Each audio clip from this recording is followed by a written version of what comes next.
Sveicināti! Šajā video es padalīšos ar elpošanas vingrinājumiem, kurus tu vari iepazīstināt savus bērnus, lai iepazīstinātu vispār ar tādu kā elpošanas nozīmi un parādīt viņiem, kā viņi paši var tikt galā emocionālos brīžos. Šos vingrinājumus vismaz sākotnēji ir vēlams veikt sēžus, jo cītīgi elpojot var norēt galva. Ja tā ir, tas viss ir kārtībā, viss ir ok. Turpinam elpot, bet tādas mierīgākas elpas. Tas nozīmē tikai to, ka smadzenēm piekļūst vairāk skābeklis, neko vairāk. Satraukumam vispār nav pamata. Elpojot, elpojam tikai un vienīgi caur degunu. Ielpa un izelpa ir tikai caur degunu. Es pastāstīšu par pirmo tehniku, un tad es arī parādīšu. Sākotnēji, ja mēs to taisām kā tādā spēles veidā, hei, es tev kaut ko gribu parādīt, vai hei, es kaut ko jaunu uzzināju, te ir diezgan daudz jāņem talkā jūsu radošuma, lai ieaicinātu vispār to bērnu klausīties, kas tas tāds ir, kā tad viņš ar elpu vispār var sev palīdzēt, jo tipiski visiem cilvēkiem, gan pieaugušajiem, gan bērniem, ir liekas, hei, bet es jau taču elpoju, ko man tur vēl vairāk mācīties, vai ko es vairāk uzzināšu. Tad šajās divās sekvencēs, elpas sekvencēs, un mēs viņus nosauksim interesantos vārdos, lai bērniem ir interesantāk, tomēr bērns varēs sajust atšķirību. Pirmā elpas sekvence būs čūskas elpa, un čūskas elpu mēs elpojam, aicinām elpot tajos brīžos, kad vajag nomierināties, kad notiek kaut kādi notikumi, kur aiziet uztraukums. Tā ir elementārākā elpošanas tehnika, ko tu vari parādīt savam bērnam. Ielpa notiek lēni, bet dziļi caur degunu, un izelpa notiks ļoti, ļoti gara. Un mēs pievienosim šņākoņu, jeb burtiņu. Ja, tad, kad elpojam dziļi, skatāmies, lai neiet šitā. Ja, lai nav.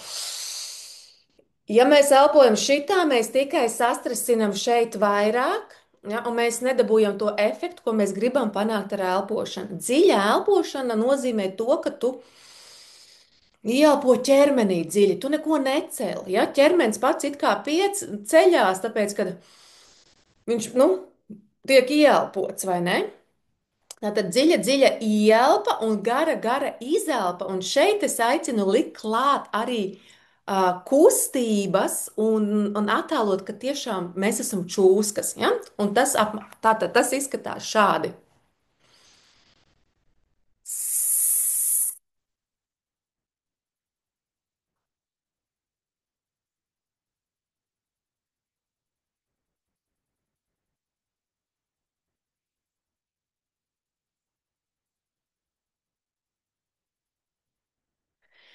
Cik vien garu var. Pievienojam kustības, lokamies kā čūska. Tas, ko es savā pieredzē, praksē, strādājot ar bērniem, pamanu, ka pirmo reizi gribās ātri. Es tagad ātri izdarīšu, un iešu prom, ja?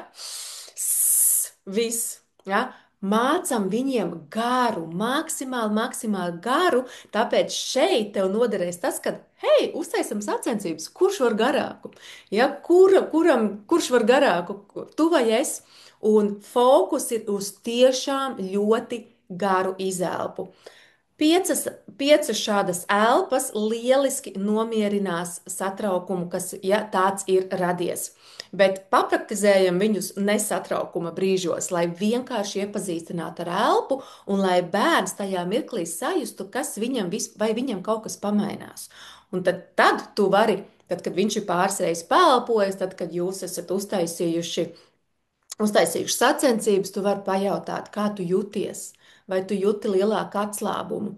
Un raugi, ja bērns nekad nav ar šādiem jautājumiem saskāries, viņam tas var būt kaut kas jauns, kas ir atslābums, ko es jūtu, vai es vispār kaut ko jūtu. Ja? Tā kā šeit arī ļoti solīt pa solītim tam visam pieiet klāt, ļoti radoši, ļoti Tu vari izdomāt vēl kādus veidus, kā tu vari kaut kādā veidā šo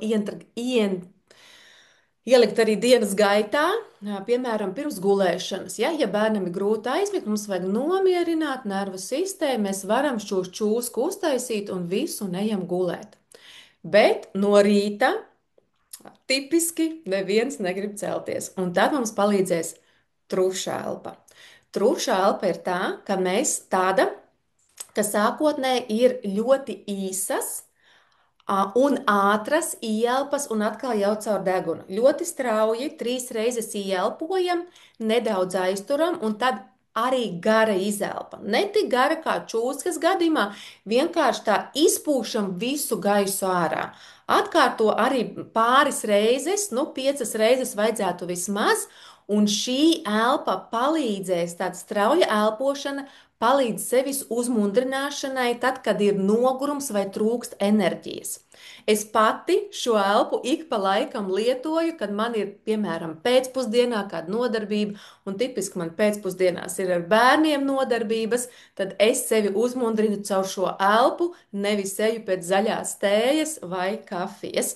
Un skaties līdzi, kā es to darīšu, un praktizē man līdzi. Tātad sākumā ir 3 straujas ielpas, viss notiek tikai caur degunu. Ja, tikai deguna. Deguns mums ir vispār domāts elpošanai, muti ir domāta ēšanai. Nu, lūk, tagad 3 īsas un straujas ielpas. Neliela aiztura un gara izelpa.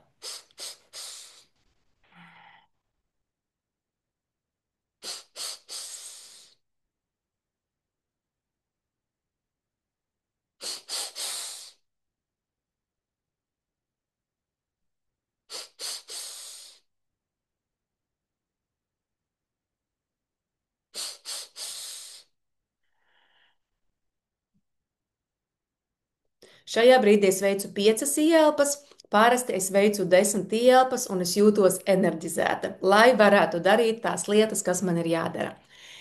Izmēģini, izmēģini abas elpas, izmēģini ar bērniem, pajautā, kura viņam vairāk patika, un sāc pielietot ikdienā. Iedod viņam šos instrumentus. Un ja viņš skolā vai bērndārzā ir uztraucies, jā, ok, es saprotu, ka tā nebūs šķūska, ko viņš tajā mirklī darīs, bet tas akcents viņš zinās, ka viņš caur elpu varēs nomierināties.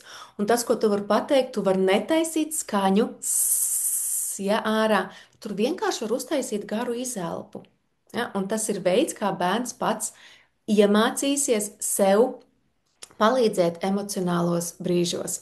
Es ceru, ka tev noderēja. Ja tu gribi vairāk šāda veida video, kā tieši caur elpošanas sekvencēm, vai kā palīdzēt bērniem iepazīt sevi, kā bērniem strādāt ar savām emocijām, raksti komentārā. Es priecāšos ar tevīm padalīties. Līdz nākošajai epizodei.